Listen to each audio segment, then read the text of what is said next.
What behavioural science basically is it's a marketer's dream. When you understand behavioural science, you realise that there are laws and principles that the majority of people follow when they make a decision. Absolutely fascinating, isn't it? The more a brand or a marketer employs behavioural science techniques, the better performance they'll get.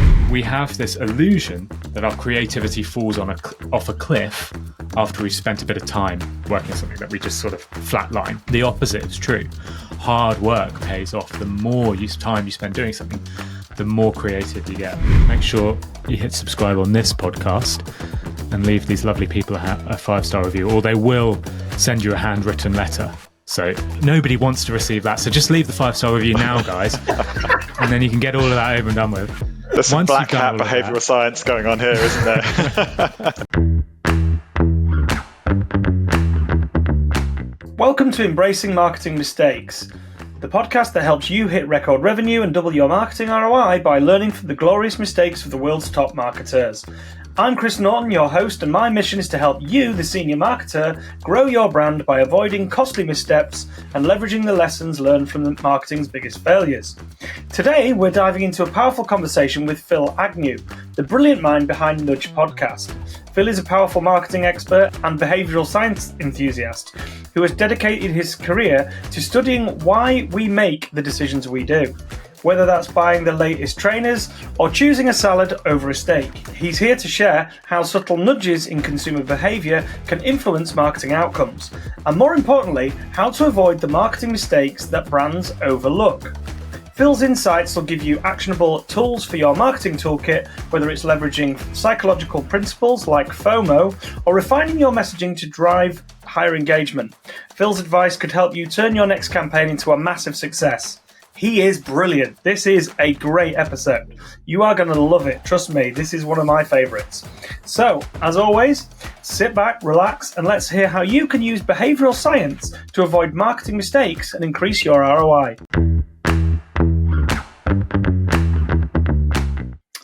Phill Agnew, welcome to the show. Well, hello, Chris. Hello, Will. Thank you so much for having me. I'm excited to be here. I mean, thanks. The fact that you're, and we were just discussing off air, that you're the UK's number one marketing podcast, Nudge, in the UK, which is amazing. And the fact that your demographic is mainly marketing people, but you do have some vicars that listen to your show. Can you explain how you got into behavioural science? Because that's why I listen. It's fascinating. You've got a fascinating show. It's very different to what we cover on here, but that's what I want you to give us an insight into why you decided to do Nudge and behavioural science. Yeah, well, I went to university and studied marketing, which, if anybody's about to go to university and study marketing, good luck to you. It's good fun, but I don't know, maybe not the best use of your time. I don't know. I'm kind of critical about my university degree, which is a shame because all my professors were really lovely. But I'm critical because when I started my first job, it was a tech company down in Brighton.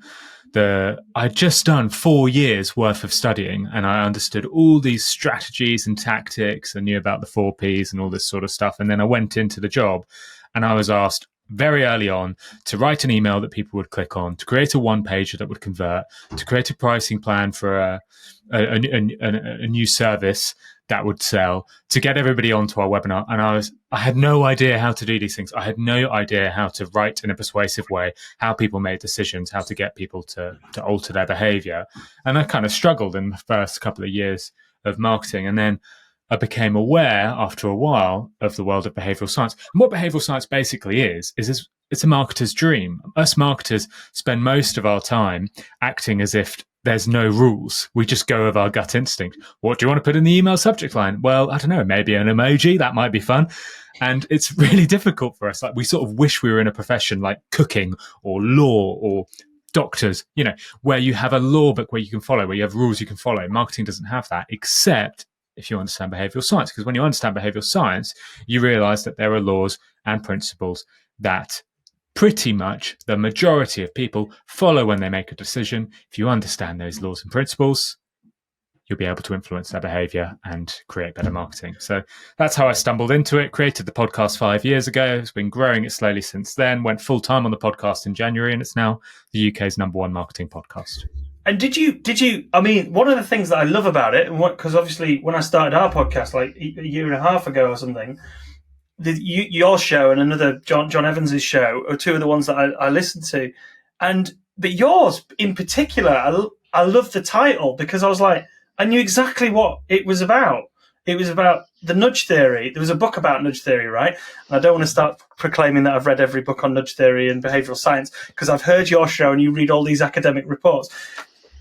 Was it you read that one book and then you were inspired to create just, oh, right, I'll do it nudge. Here we go. Wait, what? Off we go. I actually wasn't even, I mean, I had read that book, but it wasn't that book that inspired the podcast. The book that inspired the podcast was Choice Factory by Richard Shotton, which was released back in 2018 and I think is the best book at applying, or was at the time, the best book at applying behavioural science to marketing. Close with Robert Cialdini's influence, of course. But I called it nudge for a reason that every marketer will know: familiarity, associations, and framing. When people see, and a bit of halo effect as well, when people see the word nudge, a bunch of associations will pop up in their mind. They'll think of nudge theory, they'll think of that book, they'll think of Nudge Stock, the conference, they'll probably think of someone like Rory Sutherland who runs Nudge Stock. They'll think of all of the different examples in their mind where they've heard about this idea of nudging. Those associations are already there. I can benefit from those associations by calling my podcast Nudge. There's a really great example of this. For an upcoming episode, I spent 4 hours watching 300 ads in a row. Don't do that. It's not fun. But you I actually do that as well, don't you? You actually commit to this, like watching or read. I've seen you read lots and lots of different. You fully commit to each episode, don't you? Yeah, so I've watched these 300 ads. One of my favourite ones was from 2007. The Brits listening will love this one. It was with Fern Britton, remember her? Yeah. And it was for Ryvita. And the ad just said, Britain loves Ryvita. And it's great because you immediately think, oh my God, Britain loves Ryvita. Ryvita must be really popular. No, they're just saying Fern Britton, one person loves Ryvita, not the whole country. But we have these associations with the word Britain, which makes us think of popularity. And Nudge was sort of the same thing. That's why I went for that name. So for me, kind of, I'm not going to profess to be an expert in behavioural science, and I think a number of our listeners will maybe share my view on this. To me, it seems like a big, scary topic that needs loads of specialist knowledge. From a marketer's perspective, is it kind of complex, or where do we start when it comes to behavioural science? I mean, and just looking at the topics you cover on the podcast, I mean, you speak with a mind reader, you speak with an FBI negotiator, you talk about the persuasive power of profanity. There's so many fascinating topics, all of which have got really kind of practical applications to what we do in our day-to-day roles. Where do we start? How can somebody start in behavioural science? Big question. Yeah, thanks, Will. No, it's a good question. All behavioural science, well, there's two parts of behavioural science. One, it's behavioural. It's analysing the behaviour people make. And as marketers, we are trying to influence people's behaviour. So this is really right up our street. The second important part of behavioural science is it's a science. So this is what I think marketers will love about this, is it's not based on survivorship bias. It's not based on the gut instincts of Nike's CEO. It's not based on the wisdom from a stoic philosopher. It's based on science. When I say science, I mean peer-reviewed studies that have been published in reputable journals that have hopefully been proven in the lab under randomized control trial, which means you can sort of rely on it, and then actually been proven by other people. Now, of course, with all science, there are examples where studies are proven and then disproven. There's also studies where people have fabricated data. But in the whole, science is more reliable than the gut instinct wisdom from Nike's CEO, however good that is, because let's face it, usually wisdom from one individual, from one sector, from one company will not apply to all of us. So behavioral science is stuff that is more universal. It's stuff we can apply, and then we can test ourselves. So to start, I think the only thing that marketers have to be willing to do is run a few tests.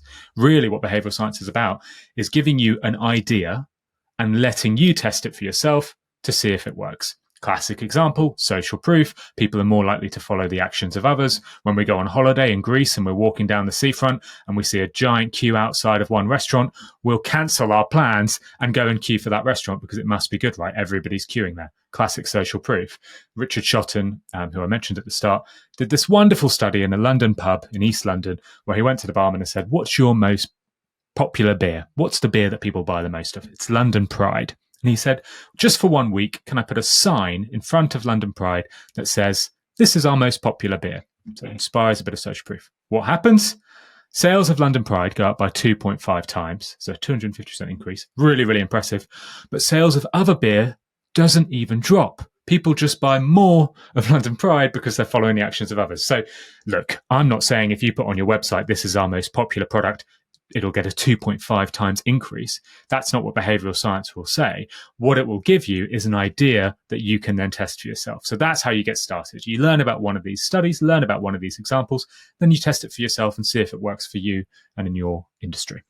So you touched on a really interesting point there about, behavioral science. It almost replaces this idea of intuition or gut instinct. Are you saying behavioral science, would you argue behavioral science replaces so-called creativity, or would it augment creativity? Is there still a role for that creative director with a brilliant idea that just intuitively knows what's going to work? Definitely doesn't replace creativity. All it does is gives you a guide map upon which you can then make some decisions. So, we mentioned at the start, chefs have laws, they have principles to follow. Marketers don't in general. A chef knows that starting a meal by slow cooking onion and garlic is a way to get something to taste really nice. Creating a fresh broth and stock is much better than buying a shop bought one. There are principles, laws we can follow. A chef also knows that too much salt isn't nice, that mixing salt and sugar can work, but in different ways. And, don't ever add bubblegum flavor to anything. That's what a chef knows. What I think behavioral science does is it gives marketers those same guidelines. It says, Phill, look, social proof works. Showcasing that people follow the actions of others might be really successful. Okay, well, let's find some creative ways we can apply this. A really creative lateral way of applying social proof is e-cars in the UK. How do you make electronic cars seem more commonplace? Because the problem with electronic cars is they're all designed to look like diesel and petrol cars. That's how they're designed. You don't want them to look more different. So what the UK government have done is they said on the number plates of e-cars, electric cars, there's a little green icon, little green slip. And all that does is just implies social proof. People think, oh, this is common behavior. People are buying these cars. I can see them in the world. Great example of social proof, but that's very creative. You have to think creatively to get there. There's all sorts of examples of creative ways of applying things. There's the idea of framing. Just saying, for example, somebody has a lot of experience will make people more likely to go with that person if you're talking to a salesperson or something. Okay, well, how do you apply that? Steve Martin, who I spoke to this morning on an episode of Nudge, was telling me how he went into a real estate company who get calls from customers every single day, and a receptionist picks up the phone and then transfers them to the real estate agent. That's just it. That's just how they do it. Now, if you know about behavioral science, you can think of some really creative ways to improve that whole interaction. He said what we should do is when the caller is transferred, highlight the experience of the person you're being transferred to. So the receptionist in this scenario was told to say, I'm going to pass you over to Pete. Pete has 20 years of experience in real estate. I think he'll be perfect for your inquiry. That was in half of the example, in half of the calls. For the other half of the calls, it was just normal control.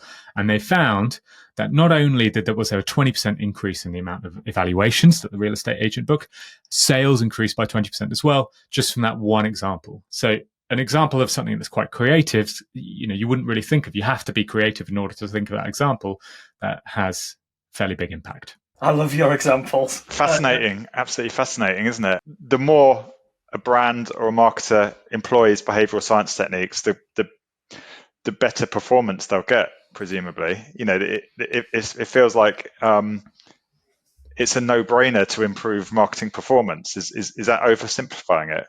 Well, I don't want that to be the takeaway. I don't want people to listen to me and think this guy thinks marketing can't be done without behavioral science. What maybe I'd say is I personally am not a good enough marketer to rely on my gut instinct. I studied marketing for 4 years. I got a first, so I did all right. But I went into my first job and I wasn't very good. It didn't intuitively come to me. I didn't really know how to achieve the things I was asked to achieve, to persuade people, to get people to buy, to get people to think and recall the product I was selling. I wasn't very good at it. When I discovered behavioral science, it really worked for me. I'm not saying that'll be the case for everybody, but I think it's a quite reliable thing to lean on. And the difficulty, of course, is, well, what happens if you're the only person in your organization that knows about behavioral science? How do you then bring these things into the conversation? Because you can't go into a meeting with your boss saying, okay, I really want to change our pricing so it takes into account mental accounting and unit asking, if your boss has got no idea what those things are. So that can be quite difficult. And as a marketer, it's not as easy as just saying, oh, we just need to apply behavioral science and things will work. There's a lot of things to think through. But for me, and in my experience, it definitely has worked. What I like about your content that you share, Phill, is like you do all your own tests as well, don't you? So you'll say like, I tested this against this, and this was the difference. It's usually just one picture of one ad one way and one picture of an ad another way. What are the biggest? Obviously, our show is called Embracing Marketing Mistakes. What are the biggest mistakes you see marketers making with behavior in your area? Do you spot them a lot? The classic one, the really funny one is, because we've spoken about social proof already, there's this concept of negative social proof. So social proof is very powerful. We do follow the actions of other people, but sometimes marketers get confused and they share that lots of people are doing an action which the marketer would consider undesirable, and they put that in their campaign, and that actually influences the wrong behavior. So let me give an example. This was a study in universities. I think it was a European university that wanted to reduce the amount of binge drinking on campus. In fact, if it was binge drinking, it must have been a British university. So let's assume it was a British one. They wanted to reduce the amount of binge drinking. And so they said the average student drinks 8 pints a week. This is way above the suggested amount you need to reduce the amount you're drinking. But actually, if you understand social proof, you realize by saying the average student drinks 8 pints a week will make everybody who drinks less think, oh my God, I need to drink more. I'm such a loser. And maybe those who drink more think, oh yeah, cool, I'm above average here. God, that's quite cool, isn't it? So you're encouraging the wrong behavior. And then that study, they actually found that drinking increased when they showed that. This is there's another example as well. Yeah, I know. It's hilarious. And there's another example from an Arizona park where people were stealing this petrified wood, which is a crystallized wood, really, really precious. And people were stealing it. And Robert Cialdini, who's the author behind the book Influence, he went into this park and he looked at the signs. And the signs say, people who enter this park steal 100 tons of this wood every year on average. Please don't. This is a really bad thing to say. And so in other words, my piece doesn't matter. Yeah, exactly. So if I just take a little one for my daughter that weighs about 2 grams, it won't even make a difference. Yeah. And then when he changed the signs that said, just please don't steal the petrified wood, the amount of people who stole actually decreased. And I see this all the time. If you go on Wikipedia today, probably you will see a message that says something along the lines of, only 1% of people reading this message will donate. Please donate to keep Wikipedia running. The studies suggest that shouldn't work, because what people will think when they read that is, oh, nobody really gives anyway, and Wikipedia is quite successful. It's not going to go anywhere soon. They probably don't need my help. Whereas if they said something like, if they wanted to use social proof, I'm in Bristol. If they said something like 4,000 Wikipedia lovers in Bristol donate on a monthly basis, could you join them? That should, according to the science, be much more effective. And I'd love to see Wikipedia testing that. So negative social proof is definitely a mistake I see a lot of companies make. So do you use so obviously to be the number one marketing podcast in the UK, have you used these tactics all the time to just little tests to make mistakes and learn from them to grow your pod? Is that how do you do that week? Is that just what you do as part of your marketing every week? That's all I'm doing. I'm constantly testing it. I mean, it's not far off. I do run loads of tests. Like last week, there's this idea called the input bias. The more effort you put into something, the more people will value the output, the more effort you put into your communication, the more people will pay attention and listen to that communication. So this is an example of, and again, a lot of this stuff people intuitively know. If you propose to your girlfriend in McDonald's after sharing a Big Mac meal, she will almost certainly say no, because you haven't put much effort into that piece of communication. I've got her a chocolate shake. She'd be delighted. Well, McFlurry. a chocolate shake, I mean, that would clinch it, wouldn't it? I think Yeah. that's, especially if you put the ring You've got to treat, maybe you've got around to the treat them, straw. Phil.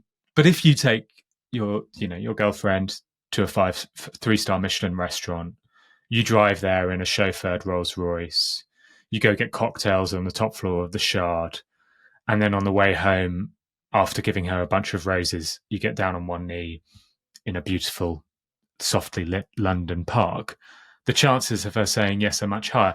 The communication is the same. In both scenarios, you are asking the same question, but the effort you put into your communication will dramatically change the likelihood that somebody will act. We intuitively know this. This is why nobody, I hope, listening, proposes to their partner at McDonald's. And there's a way you can test this. So Rory Sutherland, in his Nudge Stock talk this summer, shared this wonderful example of a couple who had triplets who really wanted to buy a 4 or 5 bedroom house on a very specific street. I think it was the same street they're on. They didn't want to move.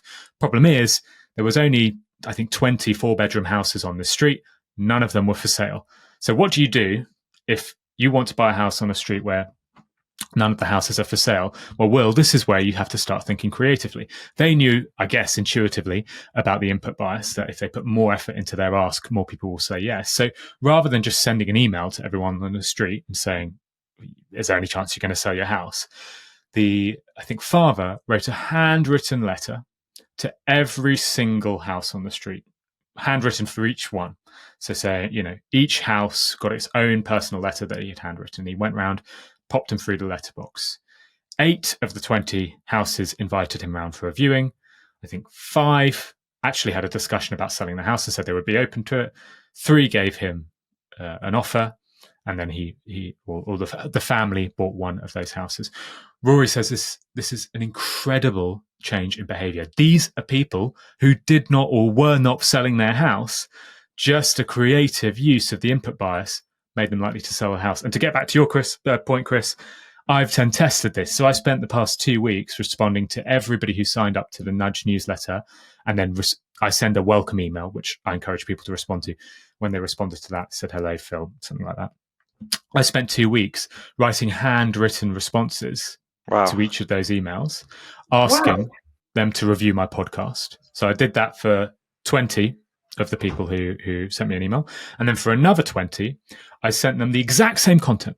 I sent them the exact same messages I'd written in the handwritten email, which just said, and the ask in both of them was, can you leave a review for Nudge? And I had a link to rate this podcast, where you can measure the amount of reviews you actually get. For those who received the handwritten variant, and by the way, this was me writing something by hand, taking a picture of it, and then putting that picture in the email. So pretty backwards. You weren't getting a carrier pigeon to carry it to, because that really would have gone above and beyond. So it's not like a massive input, but obviously there's a bit of effort there. First of all, the people who received just the normal email saying, hey, can you leave a review for this podcast? Out of the 20, only 2 people left reviews. So not very many. 10%. Well, I guess you could say that's okay. And then out of the group who received the handwritten variant, my handwritten message, 9 out of 20 people, so almost half, went and left me a review. And I think that's just a wonderful example of how we can test these things out ourselves. We can see if they work.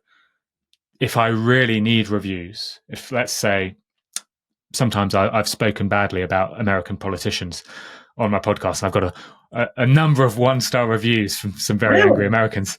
And if that happens again, I've got a great solution to be able to sort of push those 1-star reviews to the bottom. It's just send a few handwritten notes, because it really does work. Or turn up on their doorstep with the handwritten note to get 100% reviews. Although there's a fine line, isn't there? You don't want to go too far, because it gets into slightly uncomfortable territory. It does, yeah. It does. So you've spoken to so many fascinating people on your Nudge podcast, and so many kind of amazing lessons, and anyone just going onto your kind of landing page of the podcast would I'm sure would just be fascinated by some of these topics you talk about. Are there any kind of guests you've had on your show or behavioural science lessons that have really kind of stuck in your mind, or you think are just of incredible value to your listeners or indeed to our listeners? Yeah, there's a few, and they're quite general. So these aren't, I mean, there are some very good bits of marketing wisdom, but the ones that really stick in my mind are a bit more high level. I had Dan Pink on the show, author of Drive, The Power of Regrets, To Sell Is Human, really great author. And he had done a study on regrets where he had asked 100,000 people what regrets they have, or something like that. And his takeaway was really interesting. And that was that people regret inaction far more likely than they are to regret action. So in life, if you were deciding whether to message that woman that you quite fancy, or to take that career change that you've always thought about but never quite wanted to live in France for a year, whatever it might be, Dan Pink's sort of research suggests that you will be more likely to regret inaction, not moving to France for a year, than you will regret action. That I think's a really wonderful piece of advice. I spoke to Adam Alter. This is one of the episodes has come out. There's another one to come out. And I spoke to him about creativity. And Adam Alter, New York Stern business professor, he talked to me about the creative cliff. This is really interesting. So we all have this perception, and he's proved this in studies, that our best ideas come from flashes of brilliance. So in studies, when people are asked, when do you think you'll come up with your best ideas when you're working, they say, sort of in my initial bit of effort. So when I first start thinking about something, I have all this energy. That's when I'll get the best creative ideas. Later on, after an hour or 2 hours, when I start getting tired, I don't think I'll come up with much better. And then he runs these studies where he asks people to come up with creative solutions to things. And actually what happens is, and the studies are kind of weird. So he'll say, like, think of as many creative meals you can have for Thanksgiving, or think of as many creative uses you can use a brick for. So kind of basic stuff. And there's even studies with comedians. Come up with as many jokes as you can, and then independently people will rate the jokes at the end. What they find, the comedians is a great example of this, the funniest jokes are not the first ones they come up with. They're not the 10th ones they come up with. They're not the 20th, the 30th. The funniest jokes are the 100th joke, the 150th joke, the 200th joke. We have this illusion that our creativity falls off a cliff after we've spent a bit of time working on something, that we just sort of flatline after we've spent 20 minutes on a task and we should just go and do something else. The opposite is true. Hard work pays off. The more time you spend doing something, the more creative you get. And if you read, like Stephen King talks about this a lot in his autobiography, how when he's writing, he just needs to write. He writes on Christmas Day. He needs to write every day, 9 till 3. Doesn't matter if it's rubbish, because eventually he'll get to the good stuff. And I think that's a lesson that I really like. We need to get over this creativity cliff, keep pushing through. Your best ideas will come after a sustained period of hard work. Yeah, that plays to quite an interesting, I mean, I'm digressing slightly here, the idea of kind of incubation, that, you think deeply about a creative problem and then don't think about it ever, don't think about it again. And it's through that period of incubation, which can be 2 or 3 days, then you get the flash of inspiration. But actually, it's from all that hard work that leads up to it. And even even Don Draper in Mad Men talks about this. He says, think about it deeply, then don't think about it at all. And it's quite an interesting concept, actually. Can I say something though? Yeah, Chris, and that's what I thought as well. And I think there is evidence that suggests that works. There's a variant of this study, and if people really want to know about it, do go and listen to those podcasts, because I'm going to butcher it now. There's a variant of that study where they ask people, physicists and I think poets, two very different people, and they were asking them, when do you come up with your most creative ideas? So they had a mobile app on their phone, and they would put in the time and what they were doing when they came up with a creative idea. The expectation was that 50% of their good ideas would come while working, and 50% of their good ideas would come while mindlessly or letting their mind wander. The reality was that just 10% of their most creative ideas came from mindless thought. We predict that just letting our mind run free and going on a walk or going on a run and thinking about something else, that will give us a flash of brilliance. And I think we predict that because those are the stories that stick in our mind. the apple falling on Newton's head and think about gravity. Those are the stories that stick in our mind. But in reality, 9 times out of 10, the best idea we have is through working on the actual thing that is related to the idea. If you want to have the best ever idea that you'll have about writing a novel, spend 2 hours writing a novel. I guarantee you'll have a good idea in the middle of those 2 hours. Well, you've raised something there that's interesting, because that you covered in an episode a while ago about brainstorming, and whether it works or not. I mean, I remember when, I don't know why, but brainstorming became an offensive term at one point, and I think it's gone back again. They tried to someone somewhere tried to introduce thought shower, but nobody, and it's back to brainstorm. Unless I'm going to get told off for saying that. But what did you find out on brainstorming then? Because there'll be a lot of people listening to this who do brainstorm their ideas, their campaigns. Does it work? Does it not work? No, it doesn't work. And I don't think this will be a surprise to many people who have been in brainstorming sessions.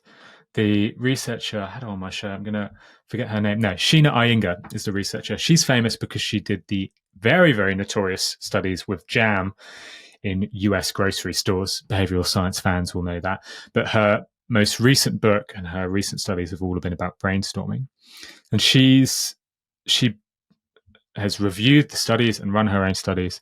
And she finds that creative ideas, or sheer volume or quantity of ideas, quality and quantity, decreases when you do a brainstorm. And there's lots of reasons why. I won't get into all of it because you start getting into a whole field of psychology here. But there's the authority bias. So we really do follow whoever is the highest paid, most important person in the room. If they share a preference for an idea early on, we'll just get on the bandwagon. There's prejudice and discrimination. There is a bias for, well, it can depend, sometimes a bias for novelty. We get tired, we get bored. Coming up with ideas on the spot, like we were saying earlier, Chris, is just not a very good way to think of ideas. What Sheena Iyengar found was a much more effective way to run a brainstorming session is have everybody learn about the problem beforehand. So let's say the problem is our conversion rate on our website is plummeting. That's the problem. Send out an email explaining the problem, and then say to 6 people who are attending that meeting, can you spend half an hour this week coming up with a solution, and then present it for 5 minutes during the meeting? Everybody thinks about the problem, comes to the meeting, spends 5 minutes presenting it. In peer-reviewed studies, the quality of the output of that type of meeting, where people come prepared and present their ideas, is much higher. You get a higher quantity and higher quality of potential solutions to that problem than you would if you just had a meeting and said, oh, our website conversions are falling. Let's all come up with some ideas on the spot. And people are petrified and nobody wants to do it. So brainstorming doesn't seem to work. This prepared brainstorming, as I think what you would call it, seems to work a lot better. That is fascinating. We try to do that, and we try to email. We do brainstorms, obviously, because you have to. But we'll email our team beforehand with the brief and say, we're doing this brainstorm tomorrow. This is the brief. Read it, think about it, and then you usually have a day so they can think about it. And to go back to Will's point about what's the term, Will? Incubation, yeah. So you thought about it, and then to add to your point, Phil, that you thought about it, and then you're hoping that when you're in the shower in the morning the next day, I've got the idea. Like you say, you've had time to think about it. But it actually all makes sense. That's what I love about behavioural science. A lot of it makes sense. That said, the one episode that I have listened to that I thought was weird, because I know that you spend a lot of time doing this, and I know because you write about it on social media. I spent 50 hours doing this, and then you put it on social media because that's the proof that you were talking about earlier. But there was the person who falsified all their reports, their science and research. That must be a nightmare because they had an amazing claim, didn't they? It's quite a recent episode, this, and they made a big claim that something worked, and it turned out this scientist had just made it all up and published it. Yeah. Does that cause you a problem in that area or not? I think it causes science a problem in general, because it's falsifying data is a science problem. There's a website called Retraction Leaderboard or Retraction Watch, which lists the worst offenders in science who have the highest majority of papers retracted. And I did an episode on Diederik Stapel, who was a behavioural psychologist, who was, I think, 6th or 7th on that list. Everybody else on that list is different parts of science, not in behavioural science and psychology. So it really is a problem, across the board. People, everybody, there are incentives behind creating data that seems really, or studies that seem really noteworthy and eye-catching and press-worthy and will perhaps get you a book deal and will perhaps make you a fantastic TED speaker. There's a sort of incentive behind coming up with really noteworthy stuff, and that will encourage a proportion of scientists to potentially falsify data. But this chap, Diederik Stapel, he was interesting because all of his studies were on something called metaphorical priming. And that whole field, this is why I think it's important to talk about him, has since really been disproven. This is the idea that his most famous study, and the one that he got caught on, was an idea that if a train station contains lots of litter, people will subconsciously think, white people will subconsciously link the litter to racist thoughts, and thus he proved that people would be less likely to sit next to a black person when answering a survey. That's what he claimed in his paper. Problem was, the paper was set in Utrecht train station in the Netherlands, and that train station didn't have any seats, which matched his description. So he'd completely made it up. He hadn't even been to the station. And, it's a really horrible thing to make up because it's quite a sensitive topic. But really, the takeaway here is this idea of metaphorical priming, this idea that a very small, subtle intervention, something as small as how much litter there is in the station, will have a major impact on behaviour, should always be questioned. Another cracking example is from about 30 years ago. It's example of the Mozart effect. Back 30 years ago, there were a bunch of studies that came out which suggested that if you listened to Mozart, especially at a young age, your IQ could rise by 7 points. This is what the research claims. I heard that. I remember hearing that. It was really famous. Is that why you've always got classical music on in the office? Yeah, it's why I'm always into classical stuff. I'm not down with the Oasis revival. I'm waiting for Beethoven to come back. Yeah. I wonder how many sales he would get on Ticketmaster. Anyway, but this finding really influenced people. Governors in the US issued, and this shows its age, issued cassettes to every baby born for three years with Mozart music, because he believed that if a baby listens to Mozart, they'll get more intelligent. A bunch of companies were set up. There was a baseball team, I believe, who would end every single session by listening to Mozart because they believed in this study. Problem is the study is bogus. In fact, there was a BBC study with 8,450 odd school children where they were asked to listen, or in different control groups, they either listened to a scientific discussion, a bit of Mozart, or Country House by Blur. And they then performed a cognitive task, and they saw, okay, do any of these discussions or a bit of audio change people's behavior? All of the audio actually increased the cognitive ability. So the finding actually is that listening to a bit of music will stimulate your brain and will make you perform a bit better. Mozart and the scientific discussion had the same impact, tiny sort of small percentage increase. Country House by Blur had the biggest impact. So this researcher cheekily dubbed it the Blur effect. So it's not the Mozart effect anymore, it's the Blur effect. But actually the finding is this stuff is bogus. Nothing that small could ever increase intelligence or IQ by 7 points. So always question when somebody's saying that a really small implementation will have a really big impact. And that's one of the things I try and do on Nudge. I try and say, a lot of these stuff can seem really impressive in specific contexts, but actually it's much better if we do a bigger implementation, because that will have more of an effect. We need to ask you about what the show. Our show is all about marketing mistakes and mistakes we've made. You've obviously built a career on making mistakes and learning from them. What's the most interesting mistake that you've made in your career, and what did you learn from it? I made one really recently. So I ran an experiment on reciprocity, and reciprocity is the idea that we return favors. When somebody does us a favor, we return the favor. This is, again, you said it, Chris, like this stuff is intuitive. We know this stuff, we're brought up with it. And it's because it's so intuitive and it's so effective. So all sorts of studies that show that reciprocity works. As I said, I just spoke to Steve Martin this morning. He told me about a study he did in Colombia outside of McDonald's restaurants, where all they did was simply hand out a balloon to families entering the restaurant, just handing a balloon increased sales by 20%. They handed the balloon to the children, and yet sales of coffee increased. Kids aren't buying children. The family feels a need to reciprocate. The classic example is free samples. If you get a free sample, you'll reciprocate and you'll be more likely to buy something. This didn't used to be a thing. Free samples was first used by an Indiana supermarket, I think 50, 60 years ago. It was documented in Vance Packard's book.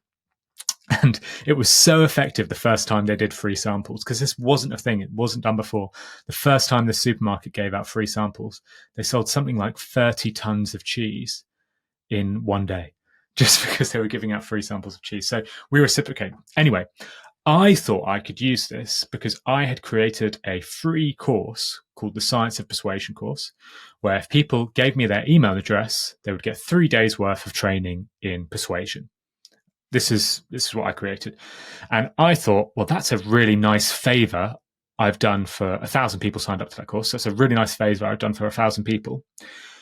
I can probably ask them to return the favor now and ask them to pay for my Science of Marketing course, which costs around 250 quid. So I sent them all an email talking about the massive favor I'd done for them, giving them this free course. Would they be willing to return the favor and buy my paid course? And out of the 1,000 people I emailed, I think only 6 actually went and paid. So really quite a bad conversion rate for a very engaged audience. And I spoke to Bas Wouters about this on my podcast. He's the CEO of the Cialdini Institute, Cialdini being the person who came up or first really documented this reciprocity rule in his book Influence. And Bas said, reciprocity doesn't work if you are giving something, if you're asking for something in return. So he was basically saying, because you are asking for people's email address and giving them something in return, they don't feel like they're getting something as a favor. They feel like they're getting a reward for their action because they're giving you their email address. Yeah. They feel like that transaction has already happened. They don't need to return the favor anymore. They've given you your email address, which is true. It's what people have done. If I'd given that course away completely for free and people had been able to access it without having to give me anything, and then I'd somehow find a way to contact them and said, you've had this completely for free, would you buy my course? I probably would have got a higher conversion rate. So an example there of a mistake. I don't know if that's my biggest mistake, but it's probably the most recent one I've made. Okay, interesting. Yeah, good. Bringing it back to when we started chatting with you, we're sort of talking about, okay, how can marketers listening to this start getting involved in the world of behavioural science? And it sounds like doing your own studies is really important. It sounds like kind of becoming a student of behavioural science is really important as well. And whether that means listening to the Nudge podcast, reading literature and studies and things like that, is that what you'd recommend marketers to do? It sounds like there's a whole world out there that people need to start informing themselves around. Yeah, I think, look, I'm not going to be on this podcast to say everybody needs to start reading behavioural science books. I don't think that's the takeaway. I think it's, Rory Sutherland puts it quite nicely. He said, as marketers, we can be too focused on what's measurable. So we think, we can measure the amount of Facebook fans we have. We should really focus on increasing that. Or we can measure the amount of clicks we get on our Google ads. We should really work on improving that. Whereas I think what behavioural science can start to reveal is that marketing is actually a lot more complex, and just focusing on what's measurable won't be very effective. Like there's an example known as the mere exposure effect, which is the idea that the more you're exposed to something, the more you'll like it. This was proved by Robert Zionks. He was in, I think, a university in the south of America, and he showed students Chinese Mandarin characters. None of the students recognized these characters, obviously. It's like they don't speak Mandarin, especially back in the 60s when he conducted that study.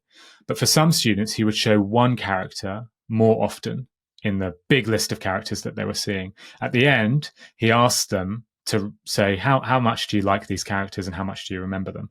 The one that they were exposed to more was far more, was perceived not only as having a higher recall, they remembered it more, but they also preferred it as well. So seeing things lots of times can make us prefer something. And I think this can be really interesting when it comes to marketing, because we have this idea that every time a customer engages with us, we have to be thinking about selling to them. So, we have to, if they're on our site, convert them as quickly as possible. If they see our ad, all we need to be doing is monitoring how effective that ad is. What the mere exposure effect maybe says is, well, no, maybe not. Maybe actually just being exposed to the brand as much as possible will increase their likeliness to buy potentially. And I think that's sort of an interesting takeaway of like, we don't always have to improve what's measurable.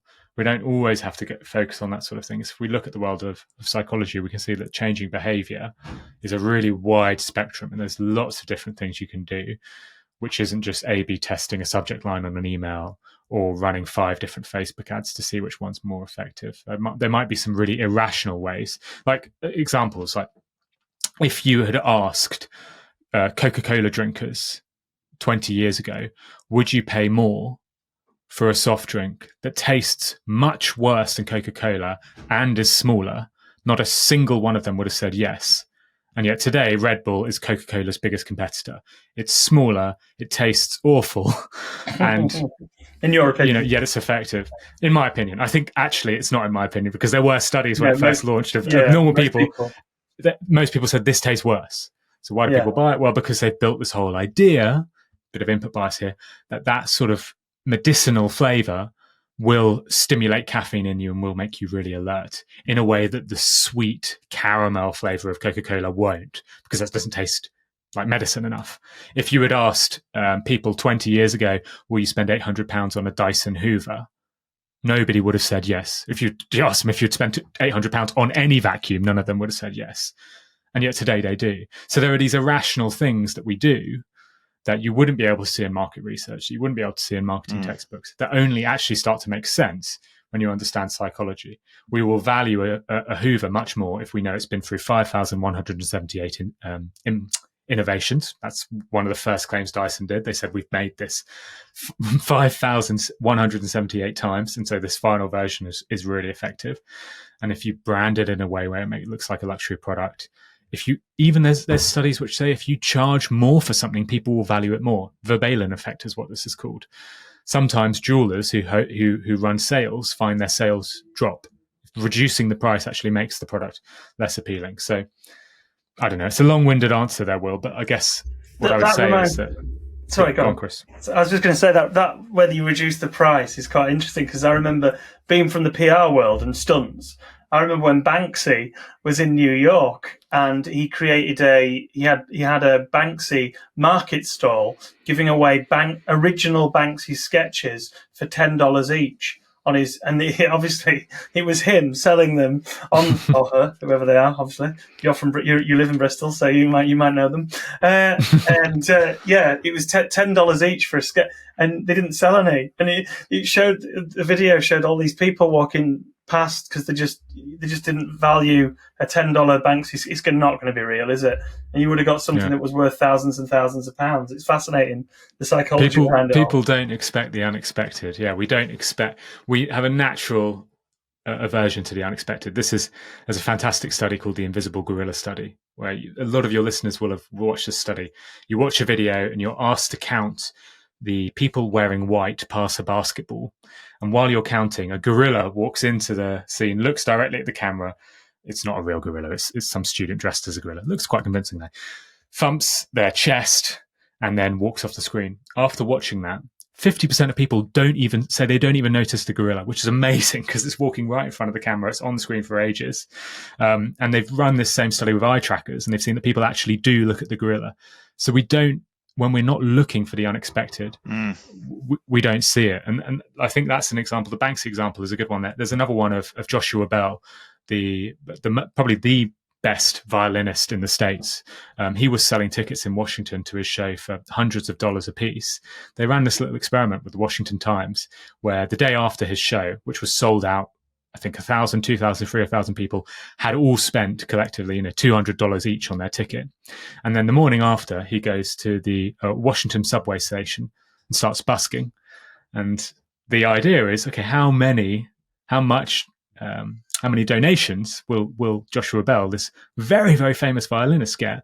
Will he get anywhere near the amount that he made at the concert? No. Only 6 people stopped to listen to him out of the thousands who went past. I think he made $20 in contributions over the course of an hour. We don't expect the unexpected. And so Banksy, if he's going to go and sell his own artwork for £10 a piece, will sell less because people expect Banksy to not be a public figure, and they expect Banksys to cost thousands of pounds. So that's why that won't work. I mean, this is fascinating. This is, we could talk for hours and hours and hours on this, couldn't we? And it's a fascinating topic, and I would urge anyone listening to this who's interested to check out your podcast, because I mean, even scrolling through some of the episodes, every one of them I think is just fascinating and interesting and valuable. So yeah, absolutely brilliant to hear about some of this stuff, and my mind is now whirring with thoughts and ideas having spoken to you for an hour. Yeah, thanks for coming on the show, Phill. Really appreciate it. How can people get hold of you if they want to? Well, obviously they can find your podcast, but how can they get hold of you if they want to speak to you? Yeah, so after you've finished listening to this wonderful podcast, make sure you hit subscribe on this podcast and leave these lovely people a 5-star review, or they will send you a handwritten letter. So nobody wants to receive that. So just leave the 5-star review now, guys, and then you can get all of that over and done with. There's some black hat behavioural science going on here, isn't there? Once you've done all that, you're on a podcast player already. You can search for Nudge, Nudge.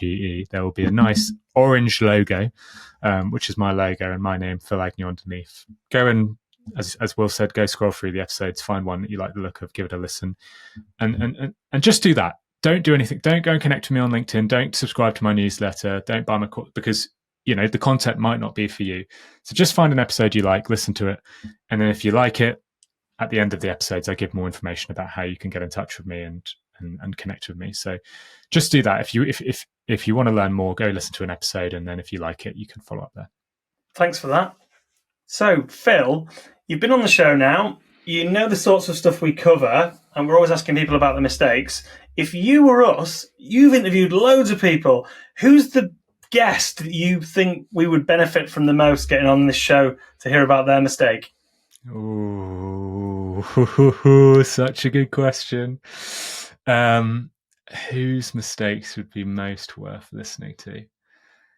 I mean, this is a bit of a harsh question, isn't it? Because whoever I recommend, I'm basically saying this person makes a bunch of mistakes, so you should listen to them. Well, no, maybe they've got a fascinating, maybe not they just make mistakes, but they've got some fascinating insights and takes on the world, I suppose. Well, I don't know if we mentioned John Evans at the start. He's got some great stories about some of the mistakes he made at Brewdog when he was there. That could be interesting. My recommendations in terms of behavioural science, I always recommend people to go and listen to or read Richard Shotton's work, Tali Sherritt's work, Jonah Berger, Rory Sutherland as well. There's so many names, so many people. I loved interviewing Chris Voss. If you can get him on, that would be amazing. He's the lead FBI negotiator for the FBI, and he shares some of his mistakes, and they could be really interesting. So there's a lot of people there. I think it would be very interesting for you to speak to some of them. Yeah, fantastic. Or just maybe have me back on in a month. I will have made a bunch more mistakes in between that time, so you can always do that as well.